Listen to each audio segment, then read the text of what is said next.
2014వ సంవత్సరంలో ఉమ్మడి ఆంధ్రప్రదేశ్ ఏర్పడినప్పుడు రాజధాని లేని రాష్ట్రంగా ఏర్పడి అట్టి పరిస్థితిలో నూతనంగా ఏర్పడిన నవ్యాంధ్రప్రదేశ్కు రాజధానిగా అనేక అధ్యయనాలు చేసి మేధావుల సలహాలు తీసుకొని మన గౌరవ ముఖ్యమంత్రి గారు శ్రీ నారా చంద్రబాబు నాయుడు గారు ఆనాటి మన అసెంబ్లీలో ఆంధ్రప్రదేశ్ రాజధానిగా అమరావతిని ప్రతిపాదించినప్పుడు నాటి ప్రతిపక్ష నాయకుడు జగన్మోహన్ రెడ్డి గారు దానికి ఆమోదాన్ని తెలియజేశారు అధ్యక్ష. అంతేకాకుండా అధ్యక్ష, రాజధానిని కృష్ణానది ఒడ్డునున్న అమరావతి ప్రాంతానిగా ఎంపిక చేయడం పట్ల రాష్ట్రంలోని అన్ని వర్గాలు అన్ని ప్రాంతాల నుంచి సంపూర్ణ మద్దతు లభించింది అధ్యక్ష. దీనికి గాను 2015 అక్టోబర్ 22న దసరా పండుగ నాడు కనకదుర్గమ్మ వారి ఆశీస్సులతో 4 అంశాలను ప్రాతిపదికగా రాష్ట్ర ప్రజల ఆకాంక్షలు, యువత భవిష్యత్తు, భావితరాల అవసరాలు, ఆధునిక సాంకేతిక ప్రాతిపదికన దేశ ప్రధాని నరేంద్ర మోడీ గారి సమక్షంలో 50 మంది ఆంధ్ర రాష్ట్ర ప్రజానీక హర్షాతికేతనాల మధ్య వారి మద్దతుతో మన గౌరవ ముఖ్యమంత్రి శ్రీ నారా చంద్రబాబు నాయుడు గారు మన ప్రజా రాజధాని అంకురార్పణ చేయడం జరిగింది అధ్యక్ష. సైబరాబాద్ నిర్మించి హైదరాబాద్ నగరానికి ప్రపంచ పటంలో నిలిపిన చరిత్ర కలిగిన సమర్థవంతుడైన విజనరీ లీడర్ శ్రీ నారా చంద్రబాబు నాయుడు గారి నమ్మకంతో 30,000 మంది రైతులు దాదాపు 34,000 ఎకరాలు ల్యాండ్ పూలింగ్ ద్వారా ప్రభుత్వానికి అప్పజెప్పడం జరిగింది అధ్యక్ష. 14-19 మధ్యన సంపూర్ణ మద్దతు ఇచ్చిన జగన్ గారు 2019 సార్వత్రిక ఎన్నికల్లో తన మనసులో ఉన్న 3 ముక్కల ఆట గురించి కానీ రాజధాని మీద ఉన్న తనకున్న అభిప్రాయాన్ని కానీ చెప్పకుండా ఒక్క ఛాన్స్ అంటూ మాటలు చెప్పి తల్లిని చెల్లిని కూడా అందులో పావులు చేసి అబద్ధాలు చెప్పి పాదయాత్రలు చేసి అధికారంలోకి రాగానే ఆటన్నిటిని అబద్ధం మాటలు మోసం మాటలుగా నిర్ణయం చేసుకుంటూ ఒక డిక్టేటర్ లాగా నియంతలాగా ఏ విధమైన అధ్యయనాలు కమిటీలు చర్చలు లేకుండా తన మాటే వేదం లాగా శాసనం లాగా ప్రజల ఆశయాలను అడియాసలు చేస్తూ అమరావతి రద్దు 3 రాజధానుల ఆట మొదలుపెట్టి 3 ముక్కల ఆట మొదలుపెట్టి పైశాచిక ఆనందంతో ప్రజలను దగా చేశారు అధ్యక్ష. ఈ విషయాన్ని ప్రజలు చరిత్రలో మర్చిపోలేరు అధ్యక్ష. 30 ఏళ్ల వెనక్కి రాజధాని అభివృద్ధిని తోసేశారు అధ్యక్ష. ప్రజావేదికను కూల్చడం ద్వారా రాజధాని అమరావతి విధ్వంసం ద్వారా జగన్మోహన్ రెడ్డి గారి విధ్వంసాన్ని రాష్ట్ర ప్రజలు మర్చిపోలేరు అధ్యక్ష. ఇవన్నీ చూస్తే చరిత్రలో ఒక విషయం చెప్పుకోవాల్సి వస్తుంది అధ్యక్ష. మహమ్మద్ బిన్ తుగ్లక్ మనము పాఠ్యాంశాల్లో చదివింటాం అధ్యక్ష.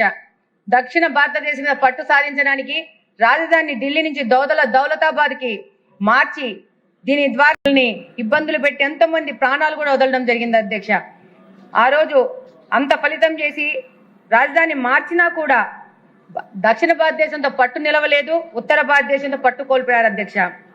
దీనివల్ల మళ్ళా 1335లో రాజధానిని ఢిల్లీకి మార్చినా కూడా ఆయన రాజ్య ప్రభ పోయింది అధ్యక్ష. అందుకే ఆయన్ని పిచ్చి తుగ్లక్ అంటారు అధ్యక్ష.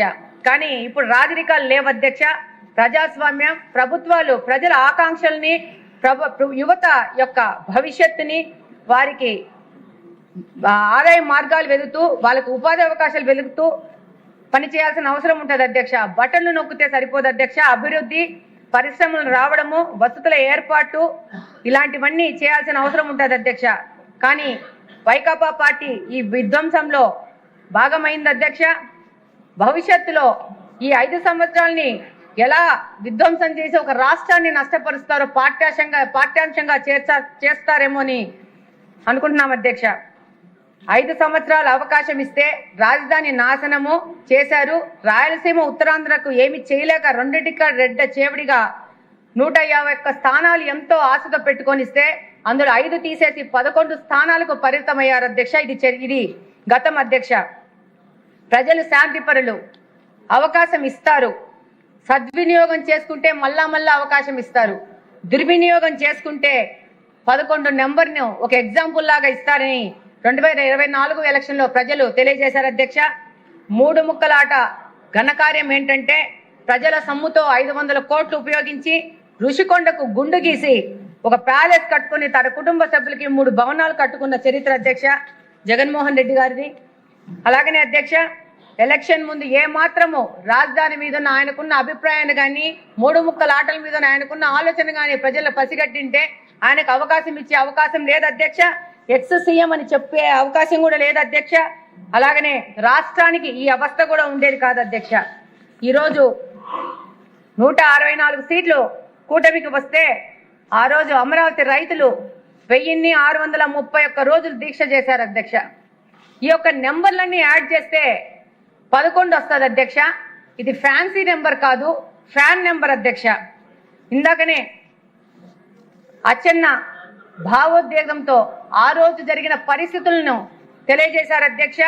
ఇది అచ్చెన్న భావోద్వేగం కానీ ఇక్కడ ఆ రోజు గెలిచిన ప్రజా ప్రతినిధుల భావోద్వేగం కాదు అధ్యక్ష. రాష్ట్రం యొక్క భావోద్వేగం, రాష్ట్రం యొక్క ఆవేదన అధ్యక్ష.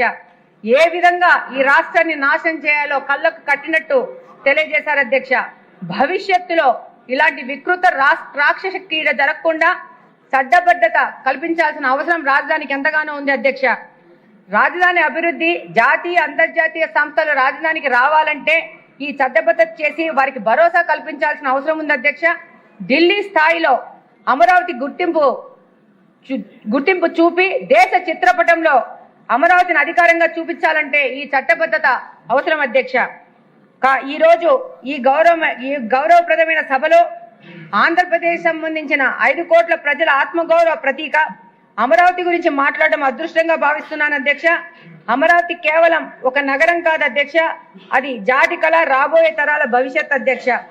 2014-19 మధ్యన 2019-24 మధ్య కాలంలో ఉన్న వైసీపీ అమరావతిపై చేయన కుట్రలు లేవు అధ్యక్ష. ఒకవైపు ప్రజా రాజధాని నిర్వీర్యం చేస్తూనే భూములిచ్చిన రైతుల మీద దాడులు చేయడం జరిగింది అధ్యక్ష.